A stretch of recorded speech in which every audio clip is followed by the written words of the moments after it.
Hi there, I'm Johnny. I'm a stroke survivor, an Army veteran, and I've been part of the Northeast Ohio role-playing games community for decades. I'm going to try to stick to the script for the most part so I don't miss anything and don't go off on too many tangents like this one. Yesterday I was issued a 3-day eviction notice from my landlord for unpaid rent.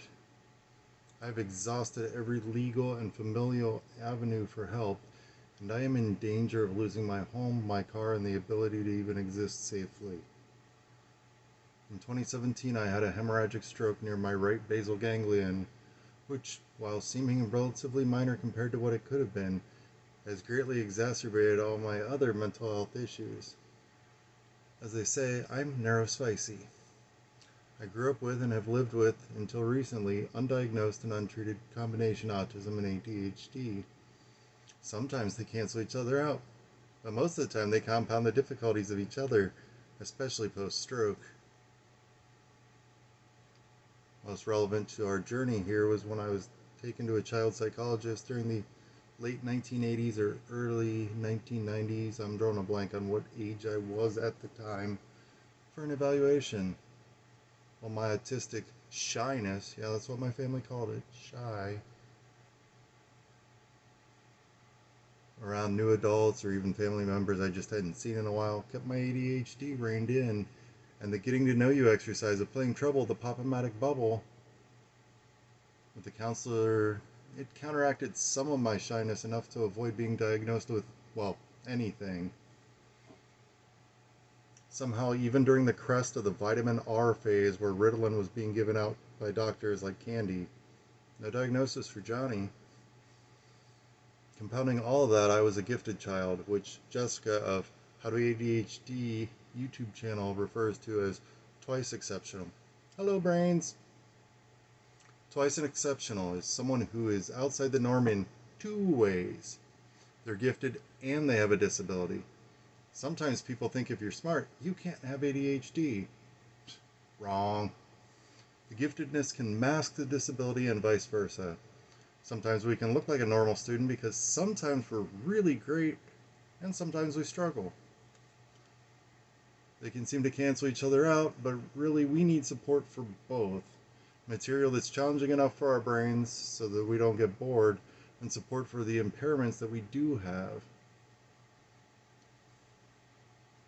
I don't know if there's a technical term for it, but the stroke seems to have broken my sensory filter to a larger degree, especially when it comes to audio stimuli. At first, I thought it was a hearing issue because if there's any background noise or too many conversations going on, I just can't even hear people I'm talking with. It is so frustrating. It's gotten so bad that I've received hearing aids through the Veterans Administration, the VA. However, I can't freaking wear them often because my friend group is as loudly and boisterously autistic and hyperactive as I am. Voices get raised in excitement or just from our usual volume modulation issues. Like Loud Howard, we have no indoor voice. So instead of the hearing aids, I've mostly been using ear plugs. They help some, but they're definitely not a great solution. Even worse is when someone's shouting for a kid that's upstairs to come down for dinner or something, which not only does that mess with my hearing and filtering and whatnot, it strongly reminds me of growing up with my mom and grandma yelling up the stairs at me. Yeah, I have jotted that down to talk with my therapist about next week. Speaking of which, well, I have been going through therapy at the VA since the beginning of COVID or before. They've only been able to address the anxiety and or depression symptoms because the VA won't touch autism or ADHD with a 39.5-foot pole. So this year, in the middle of my non-employment that started at the end of October, more of that in a bit, I started going through a civilian psych center to address my underlying problems. For ADHD, we've started me out on Strattera. I do not recommend it. It hasn't helped with focus. It hasn't stabilized my sleep schedule. It hasn't increased my motivation, and in fact, it's made me more sleepy and unmotivated than ever before. And it's been nothing but side effects. TMI time, too much information. There's the bladder retention, which does not go well with the diuretics I'm on for my blood pressure. Then there's the constipation, which, while it does slow down my IBS symptoms a bit, but it's not pleasant or preferable either. And worst of all, there's the persistent cotton mouth that nothing seems to get rid of. Not brushing and flossing my teeth, scraping my tongue, using mouthwash, using peroxide as a debriding rinse. Nothing I eat or drink seems to cover it. The water pick doesn't help. And then I just can't really taste anything. Even spice is just, well, like oatmeal.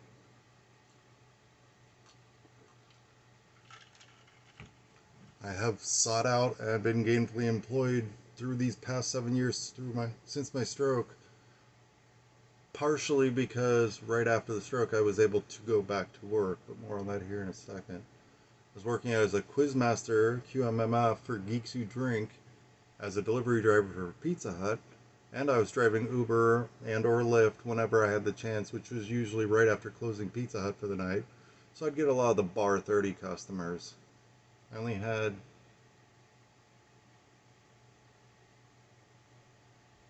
one person puke inside the car, but I had 2 or 3 people that managed to get it out the window.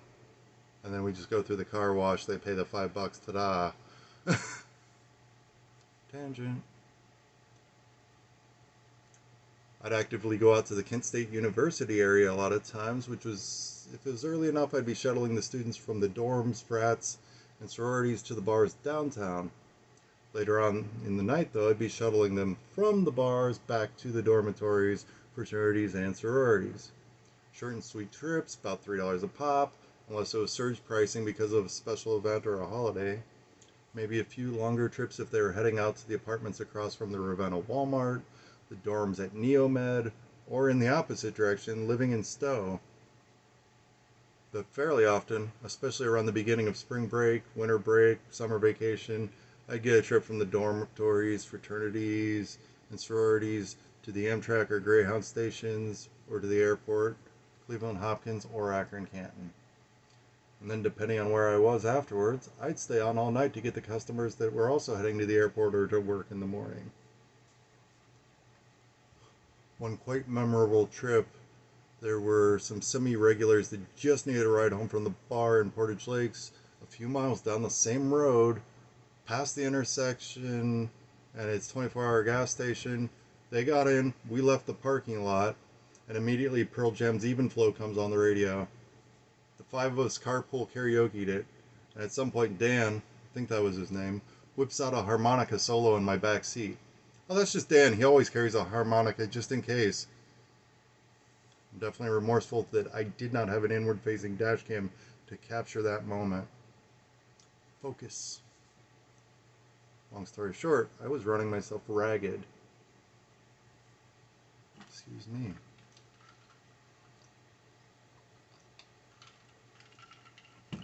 And then I have been prescribed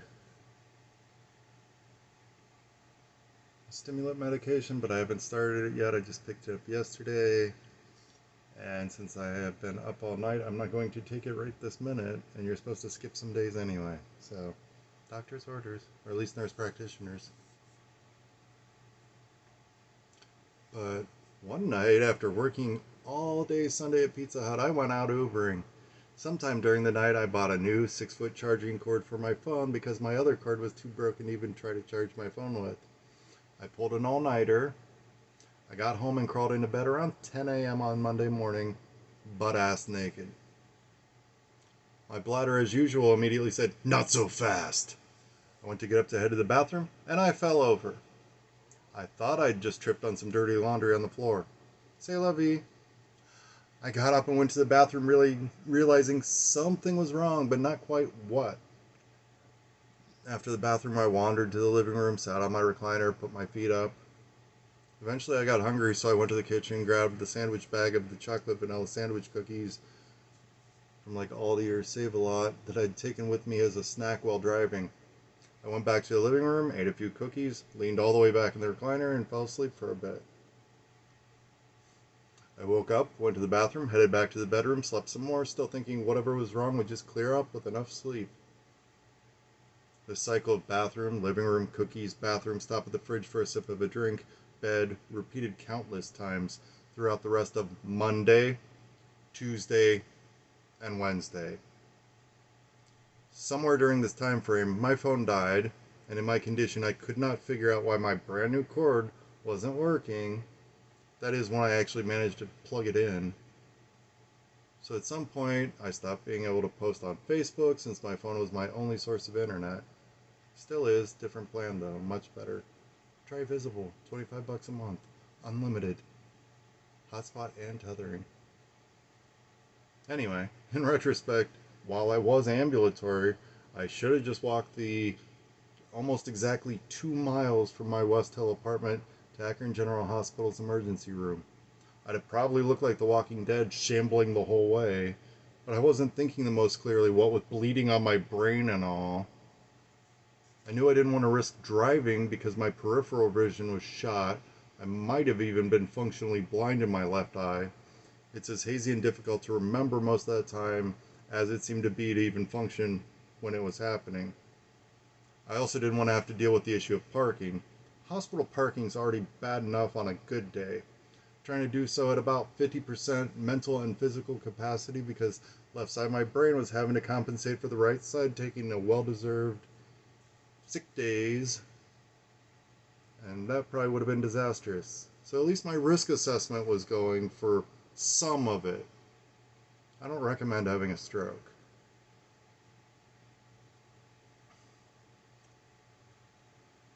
Trigger warning, suicidal ideation.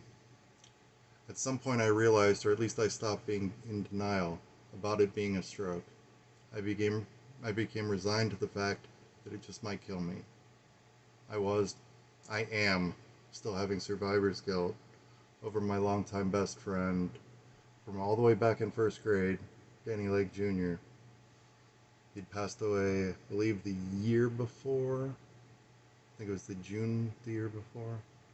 I'd have gladly traded my life for his. He has so many friends and family members that love him and care about him.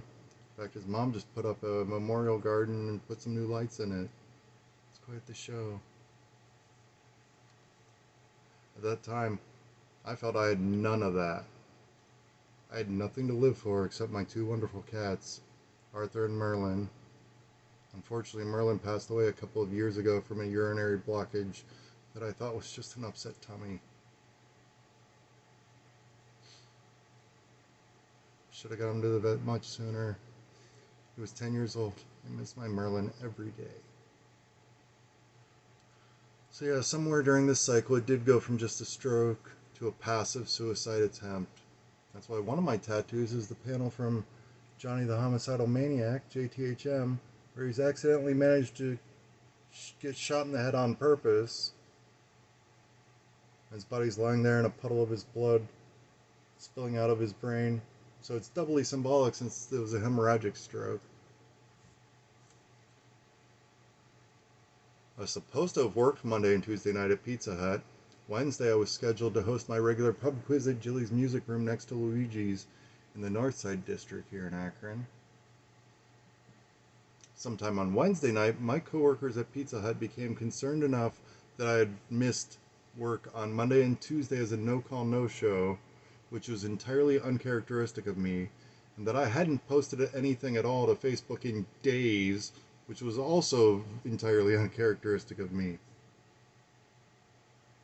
So they contacted our former store manager, who had hired me, who'd been my friend since high school. They gave her my address and phone number, asked her to go check on me. I'm thankful they did, and I'm thankful she did. When she arrived, I was sleeping in the bed stage of that cycle. Rinse, wash, repeat.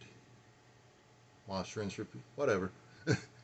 She was banging on the security screen door, which makes that weird diffused metal sound, kind of echoey. It bled into my dreams for a bit. When it finally woke me up enough, I still couldn't figure out what the heck it was. I don't know if she tried the front doorbell, but I just might have responded to that. Maybe. At this point, she's concerned enough, downright worried, and calls 911. The police and ambulance arrive. The fire department was just a few blocks away from where I lived. Station number 3. The police rapped on my bedroom window while shining their flashlights in through the frosted glass and giving clear, loud commands. Come unlock the back door. John, get up and open the back door. At which point I did manage to stand up. Put on some pants and open the back door. Very well then. Grabbed my gray shorts that were hanging on the bedroom doorknob. I somehow managed to put them on and open the back door. I say somehow managed because I tried to put them on while still upright, the one-legged. Nope, that was a no-go at this station. So I sat on the bed and accomplished the mission. Pro tip, wear loose shorts to the ER. At some point, they'd administered a catheter. I don't remember the process. I didn't even realize I had one until nature finally called for a number 2. I had to page the nurse, doctors had to be consulted, catheter had to be removed, they had to help me to the commode that swung out on one of the under-the-sink cabinet doors, only the finest accommodations in my luxurious 5-star room. And I say that because with the itemized billing, the room itself, none of the services, $1,000 a night. Thankfully it was covered, but I did still have to have a meeting on my front porch with someone from some official office about the coverage after I got out of therapy and everything a month later. If you'd like us to do some medicine stuff too, that costs extra. It's not a dig at the staff. All my doctors and nurses and assorted technicians were wonderful. I'm so grateful for the care I received from all of them. However, with that being said, I still essentially was just sleeping off my stroke. Just under supervision, with medication, the occasional brain scan thrown in, but I digress. Wear those loose shorts to the ER because they'll just reach into the leg of them, administer the catheter, and then you don't have to have your ass hanging out the back of the hospital gown, especially if you try to sleep on your side in those hospital beds. Another tangent within this tangent within a tangent within a tangent. Because of the stroke, they kept the head of the bed elevated to at least 30 degrees at all times, more if I was sitting up for eating or something. Attempting to sleep on one side in a rubber hospital bed at a 30+ degree angle with sheets that like to slide down after a stroke with the left half of my body unable to support itself like it was made of jello or cooked pasta or something meant that I was just constantly sliding down and hurting my neck. My ex, who worked there, heard that I was there, came down from a few floors above me to visit at least once or twice, that I was cognizantly aware of at the time and still remember at this point. I'd had a whiplash injury on active duty Army while I was stationed at the career dead end for me anyways, Fort Irwin Barstow, Mojave Desert, California, from when a drunk driver slammed into the back of us in my first car, a Dodge Stratus, which is funny because we did not dodge, at bar 30 at night while we were completely stationary at a light that was taking way too long in general and definitely much too long for that time of night in the city of Hesperia after having just dropped off Jason F's girlfriend. Jason F was lying down in the back seat, buckled in but fully horizontal. Other Jason, blonde Jason, was in the front passenger seat. I just looked up in the rearview mirror and I started to say, damn, he's pretty. Slam! Shoving us forward about 10 feet. Close. Slam! Shoved us forward another 10 feet or so. Folded my trunk lid into my back window, shattering it, raining pebbled glass all over Jason F. Slam! Shoving us forward another 10 feet or so, burying the bumper of his Toyota Tundra into the rubber of our back tires. By the way, I think I still have his California license plate and maybe even his Toyota emblem as a horrible souvenir of the incident, in addition to the whiplash, that is. Since I was looking up into that rearview mirror at the time, it affected cervical vertebra 2 and 3, C2, C3. Prior to the crash, I was lucky enough to have never really had a headache. My neck seemed fine for the last few months I was on active duty before I ETS'd and time in service back to my civilian life, but I also didn't have to wear a Kevlar helmet during that time. And then I had a couple months of leave, vacation days between active duty Army and having to report to my reserve unit. Also, I didn't have to wear Kevlar for the first few months there either.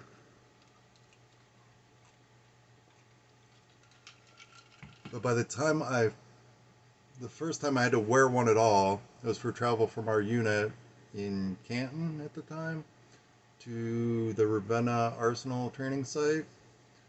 For the rest of the day while we were there, at the range, we traveled back to the unit, and afterwards I had one of the, if not the worst headaches I've ever had. The pain starts at the affected vertebra, goes diagonal up through my forehead. On and off for years, mostly on, it has persisted. When it happens, like with migraine sufferers, it's utterly debilitating for a day or two. No amount of heat, cold, over-the-counter pain relief ointment would even take the edge off. It wasn't until outpatient physical therapy after the stroke a couple months later that they gave me some exercises that have largely fixed it when my neck isn't trying to compensate for my right shoulder. More on that later. Point was, my ex came by with a neck pillow for me. It's one of the nicest things anyone's done for me up until then. So we're back at the apartment after all these digressions.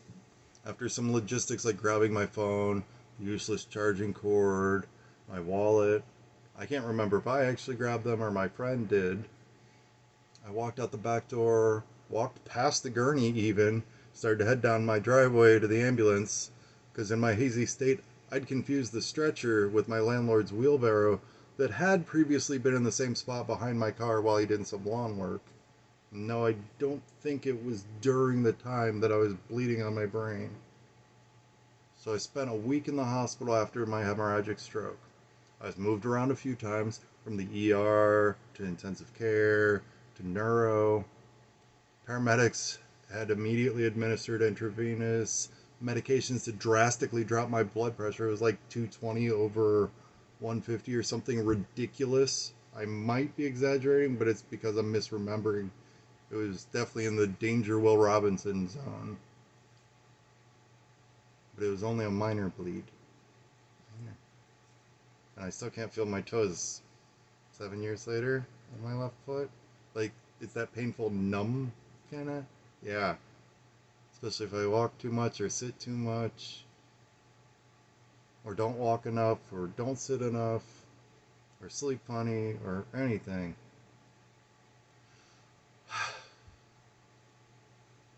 But they'd done that. The ER administered some blood thinners to prevent the blood that was leaking onto my brain from clotting and to clear out any clot that had already started. While the paramedic was wheeling me into the ER, I heard him say, well, that was badass. He'd already transferred me to wheelchair because I was ambulatory, and then the other paramedic took the gurney back out to the bus. But yeah, so he said, that was badass. I wasn't sure what he was even talking about. So I asked him, you tried to sleep off a stroke. I'd say that's pretty badass. Don't try to sleep off a stroke. Do not. Time lost is brain lost. At this point, I'm in one of the rooms off to the side in the ER. My friend arrives. Might be when she brought me my phone, the cord, the wallet, keys, etc. And at that point, I had a terrible, persistent case of the hiccups because the left half of my diaphragm was affected by the stroke. They couldn't take me for an MRI and or CAT scan until the hiccups stopped. After a week of daily or every other day scans first thing in the morning, I became convinced that the MRI machine only worked from 4 to 6 a.m. I was transferred to the then Cuyahoga Falls location of Edwin Shaw Physical Therapy Center for 3 taxing weeks of alternating physical therapy and occupational therapy, seemingly any time I wasn't sleeping or eating. One of the occupational therapy tasks was essentially the same as putting pepperonis on a pizza, except for little red wooden discs. So after that first time I said, I'll get enough practice with that when I get back to work. But I did get permission to borrow Connect 4 from the games closet so I could get some manual dexterity practice in my room.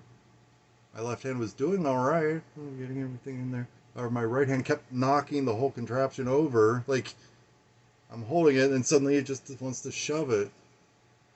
It's like, you're not the stroke hand. Are you just faking it because you're jealous of the attention the other side's getting? So eventually, what's left of me gets to go home and finally cuddle with my kitties. I'd never been away from them for more than a few weeks for our Army Reserve annual training at Fort Knox, Kentucky.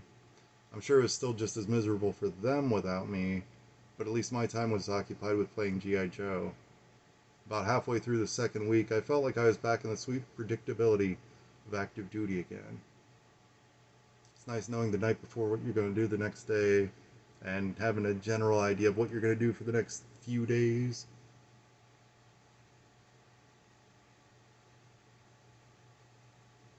For a week or so after getting home, I had a bunch of appointments, wasn't cleared to drive. Not that I even wanted to at that point, except one day when I was left unsupervised and my car was right there. I didn't want to go anywhere, but it's like, it's taunting me. I can't drive it. And I still hadn't returned to work yet. We're still trying to dial in those blood pressure medications. It still was trying to get to dangerous levels on its own. So the doctors kept adjusting it to lower it, which then had me at a easy breezy 90/60, which was giving me orthostatic blood pressure issues from sitting up too quickly, standing up too quickly from sitting, attempting to go directly from horizontal to vertical, especially in cases of like emergency running to the bathroom. And at a minimum, it would make me extremely woozy in the sit down before I fall down kind of way. And sometimes it actually resulted in passing out and falling down. Glad that didn't happen in Walgreens when we were getting Sigma-nama-nama-nama-nama-nama-nama-eater. I know it's only twice, but it's already a ridiculous sounding word.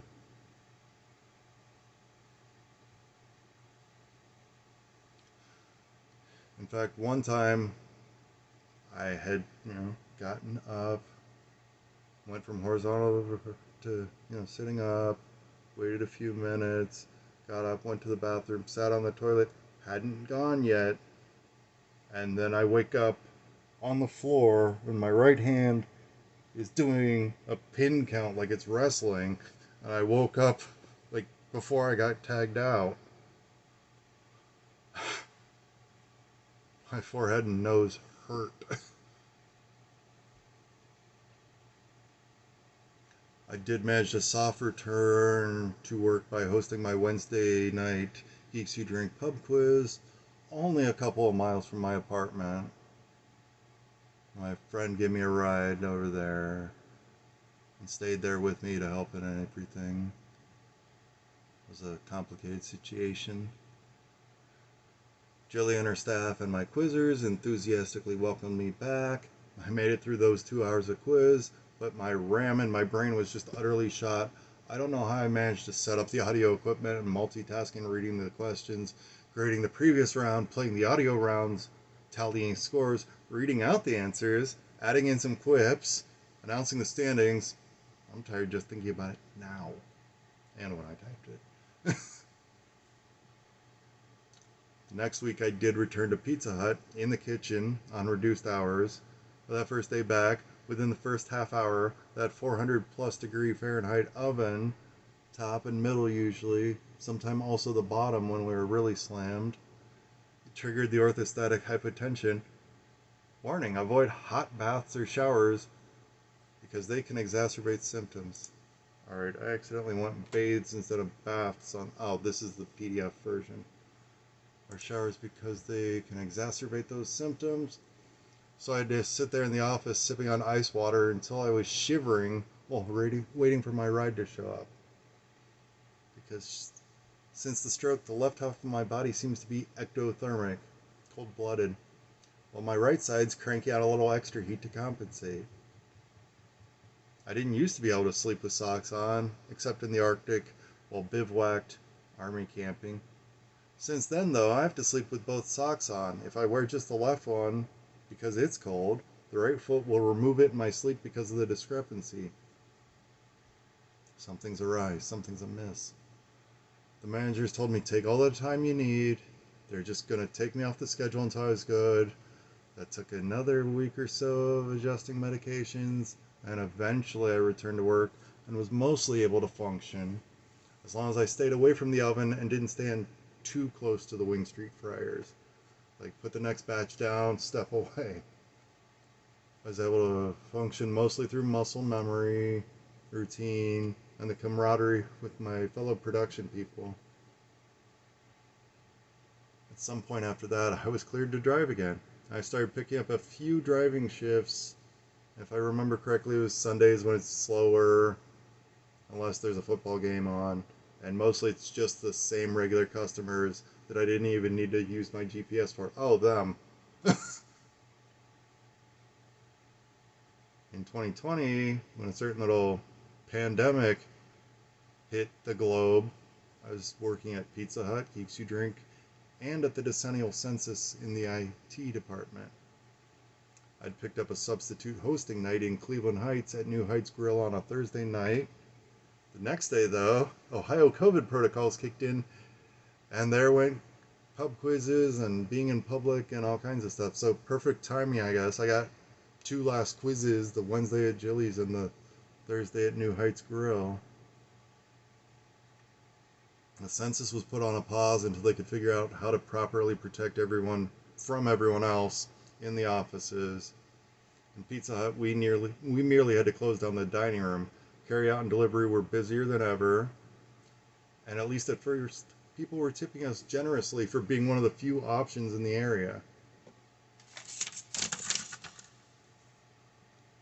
Thanks to being a doubly essential worker like that, with 2 letters of marque to travel the King's Road or whatnot, in official capacity even, I was able to pay my car off a year early.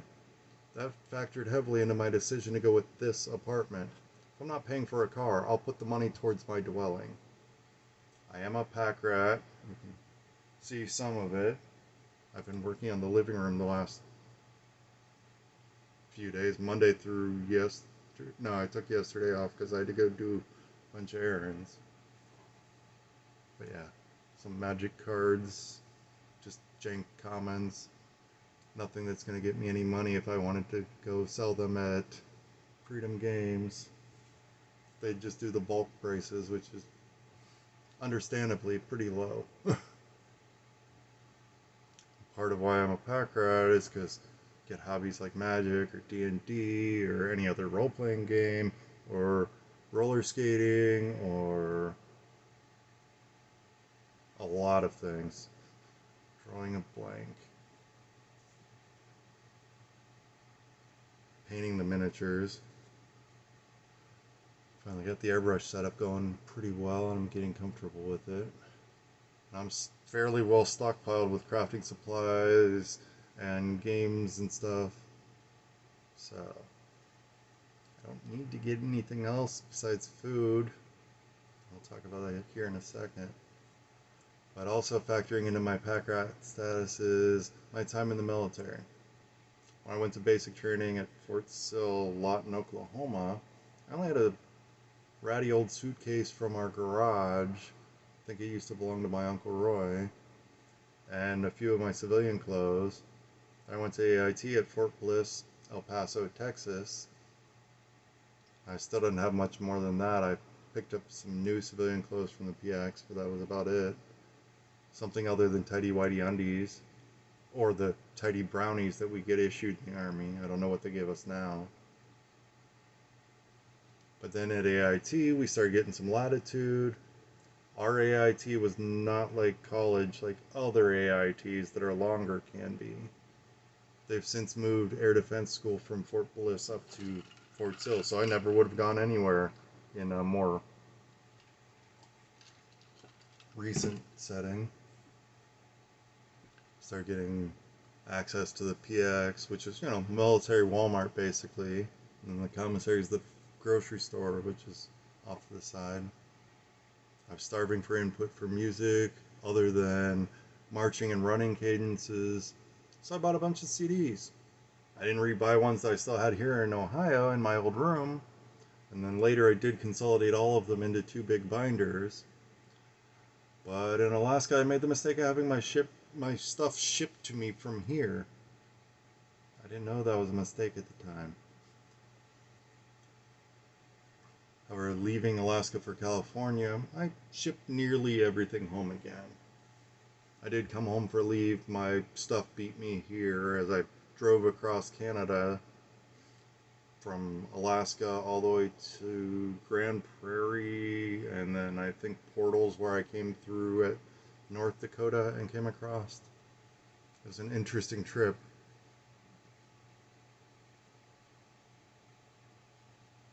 But when I left Ohio and went out to California following the 40, I only had my military gear that I've been glossing over, a newer suitcase of civilian clothes, my complete collection of Hunter the Reckoning role-playing game books, the orange ones from White Wolf, my computer, which was just this flex case gateway computer that I got from Dustin White, our former armorer in the Stinger platoon when I was in Alaska. So little computer, big monitor, since we didn't have flat panels yet in 2002, or if we did, they were expensive. I had the speakers for it, the mouse, the joysticks, had a nice force feedback, Sidewinder from Microsoft, play my MechWarrior 4 Mercenaries on there, or the F-29 Fulcrum simulator, and do the Cobra maneuver.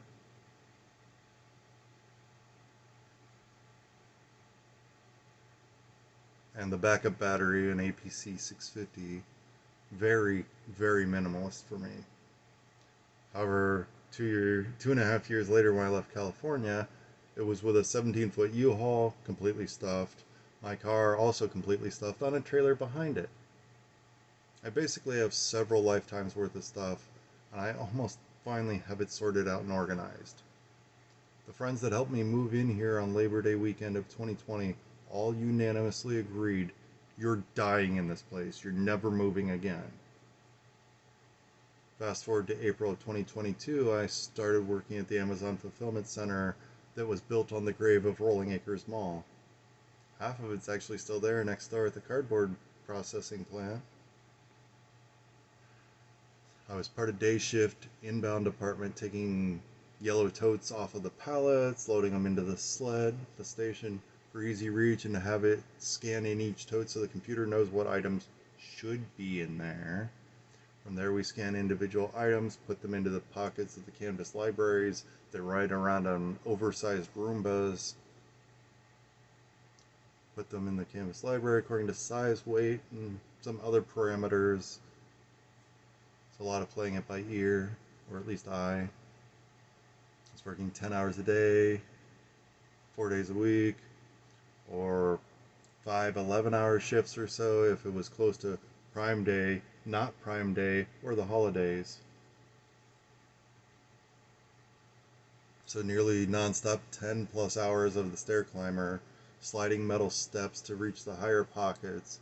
It wasn't ideal for my already decrepit knees and ankles, because then you're in the army, at least in my platoon.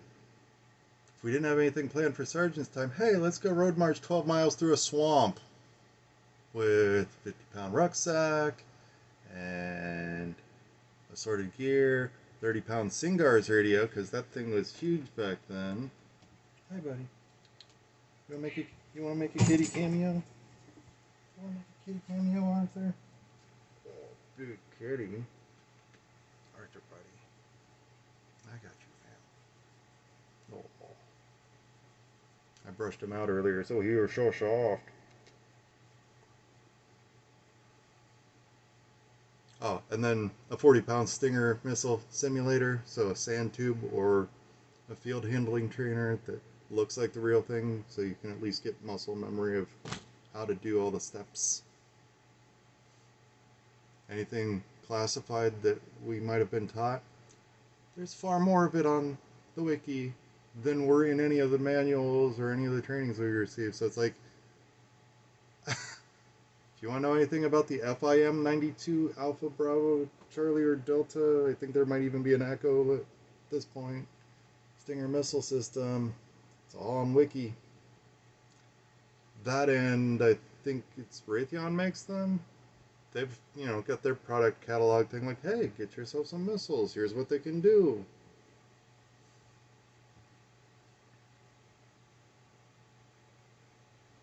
But yeah, so I'm already doing all that with the knees and ankles, dealing with it as best as I can, even though I'd have to walk up to the second, third, or fourth floors, which are really the third, fourth, and fifth, because that first floor is a two-story warehouse, and then they put the other three floors on top.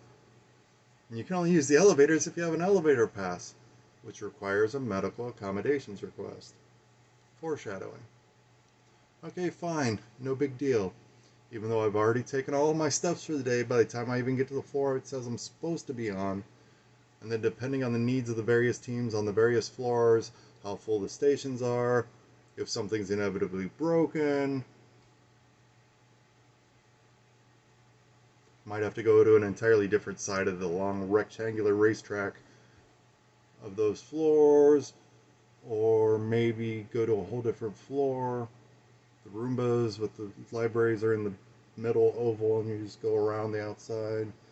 The larger restrooms are located on the long sides of the rectangle, while the smaller ones are at the shorter ends of the rectangle. Damn it, Peggy, you know I can't get comfortable until I know where the bathrooms are. The smaller men's rooms only have one urinal and one stall.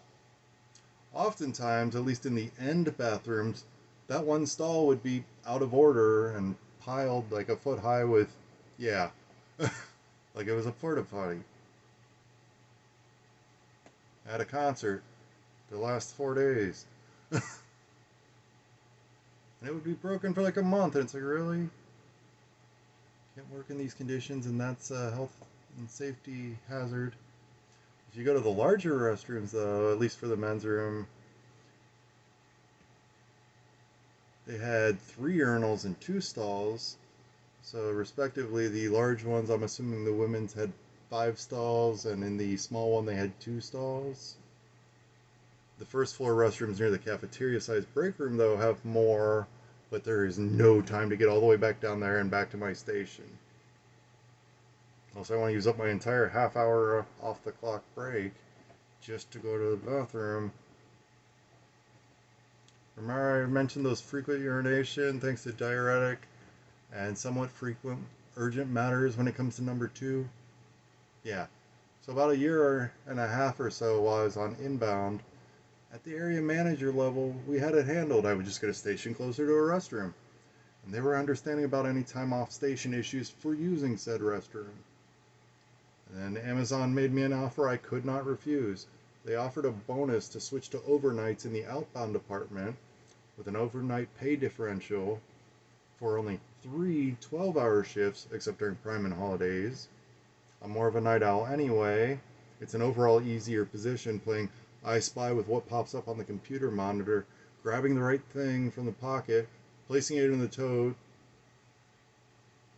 scanning it, placing it in the tote, filling said totes to the cutoff line or cutoff weight, give or take, and sending them on their merry way around the miles and miles of conveyor belts where they need to go.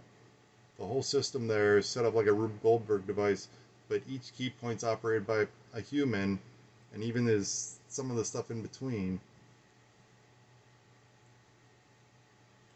At first, my new area manager was understanding about the whole bathroom issue, until she wasn't. But I was making my metrics. Heck, according to the performance video games on the second monitor at our stations, kind of like Black Mirror episode 15 Million Merits, but only with 16-bit Super Nintendo graphics. I was always in at least the top 25th of the floor, the building, even the entire country, because that's how the stats were broken up.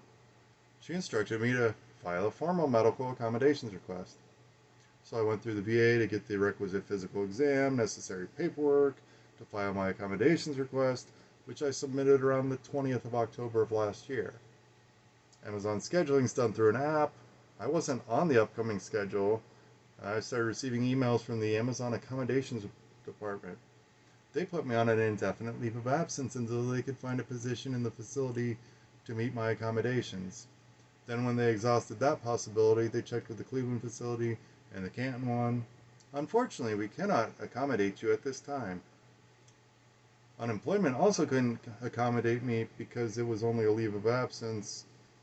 Although when I finally did manage to talk to someone in person, more on that in a bit, oh no, that was out of work. You could have, like, well, thanks. But during that time, they did give me sporadic supplemental medical leave pay, nowhere near what I'd actually been making. And even with cutting my spending down to just the bills, rent, electric, bundled renters insurance, auto insurance, which my car is on storage because that's in need of some rear brake calipers, probably the front ones as well. And for some reason, on a 2016 Mazda 6 through 2021, I believe, I can't seem to find them in like pull apart or anything. So they're $400 for some calipers, at least the rear ones, because they've got the electronic parking brake in there. We went through this problem before, because if the electronic parking brake gets any little error in there, it just starts eating through rotors.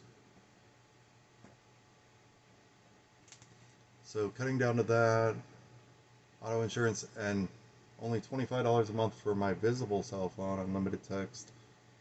I mean, unlimited calling, unlimited text, unlimited internet, hotspot, and tethering. I worked at Radio Shack. Can you tell? But, and then only buying the necessities like cat food was not enough to get through more in a couple of months, even combined with my VA disability. I am at 30%. 20% for my neck because it's the most you can get for a neck without actually having been paralyzed. So I'm fine with that. They have rejected my claim on my knees and ankles, but that's in the appeals process right now. I haven't been contacted, so I'm going to call them up later. Was it a half hour from now when they open? Or see, because I haven't gotten any emails, I haven't heard anything about scheduling my follow-up physical exam to reevaluate everything. I did seek some aid through the Summit County Veteran Service Commission, the VSC, and they were able to help me with rent and groceries twice, but I'm not eligible for additional help until the next fiscal year, this October. I'm still currently unemployed and trying to get back on my feet, but I'm facing utter devastation. There's only one employee for the entirety of Summit County for the unemployment office. They're only there at the Jobs and Family Services building one day a week, Thursday. Good luck trying to talk anyone over the phone. Phone lines fill up at like 8:01, and they don't open until 8 on the phone line. But it's finally good to go. However, it still hasn't dispersed any yet. And that's only going to be 200 something per week. There's enough banked up there, but I just start receiving some of it. In better news, though, it was slightly easier to get on SNAP, food stamps, Medicaid, and to get on the AMA housing and vouchers lists. I'm still playing the waiting game to hear back from them with some good news, but that can take up to 24 months even with my veterans preference points. I would certainly prefer to receive a voucher, stay here in my current apartment that I will have been in for 4 years on Labor Day weekend, or even without a voucher once my disability goes through, if it goes through. And it's trash day. And if my disability percentage appeal goes through to increase that rate, I will be able to afford it. I am currently going through a law firm to get on disability. I just submitted the next round of paperwork for them, where it'll get sent to Columbus Disability Office, then they make their decision, and then if it needs to be appealed, this, that, and the other. It may sound dismissive or disingenuous, but the phrase, "I can't even," sums up where I'm at physically and mentally when it comes to working. I'm falling apart. This week alone, I've stubbed my left pinky toe and the one next to it. a couple of dozen times here just in my apartment. After the first dozen times, I taped my toes together to protect them, and I'm still hitting it on everything. Might seem relatively minor, but that's the insult to injury. That's the injury on top of the insult of everything else that's been going wrong since October. Around 2019, I started having issues with my right shoulder, limited range of movement, pain in certain unavoidable positions. Just using that arm to push myself up off the bed hurts. I didn't have weight on it when I illustrated it, but yeah, no. I can't. My monkey bars days are over. I can't too well. So high shelves are semi off limits. I gotta step up higher and reach horizontally.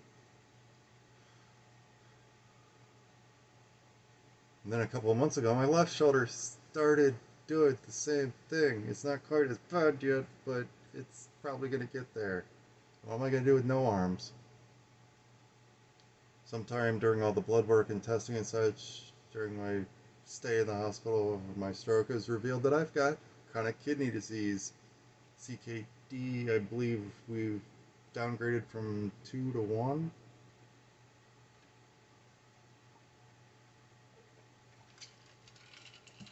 Oh, you want some condensation? Condensation kitty. My civilian nephrologist at the time said, I've never seen renin and creatinine levels this high. There's nothing to worry about. Doc, those two statements don't sound like they go together. But it turns out that renin and creatinine only increase blood pressure, no big deal. But since we're already treating the blood pressure, it's fine.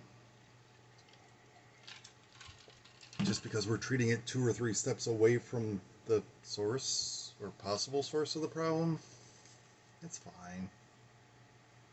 I mean, blood pressure problems, hypertension is so prevalent here in the States, possibly worldwide, that there are lots of wonderful generic versions of the medications available, at least for all the ones I've been on, and those tended to run like $10 for a 90-day supply of each, but the one I could or should be on is $350 for a 30-day supply, Tecturna, and that's after the coupon, I believe. It's been a while since the stroke first happened, and that was the route we were going to go, but under Medicaid at the time, I was supposed to switch from the meds I was on to this other med, and unless you've been on that other med and then get prescribed a Tecturna, they don't cover it.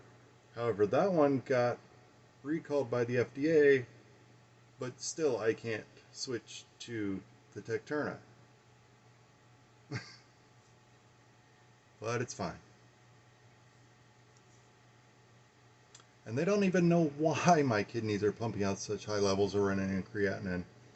The usual suspects would be a mass on the adrenal gland or a blocked renal artery. But those have been ruled out. And while either possibility is a little bit frightening because they'd require surgery, at least that could or should fix the problem. But it's not, so it can't. Meanwhile, I actually have an extra right renal artery, which is a fairly common for people to even have an extra renal artery, and usually if you do, it'll be on the right side. I certainly got ripped off in the Mutant Powers department. I appreciate any consideration during this difficult time. Every little bit helps. This has been created with the utmost humility and introspection. Thank you. Goodbye, brains.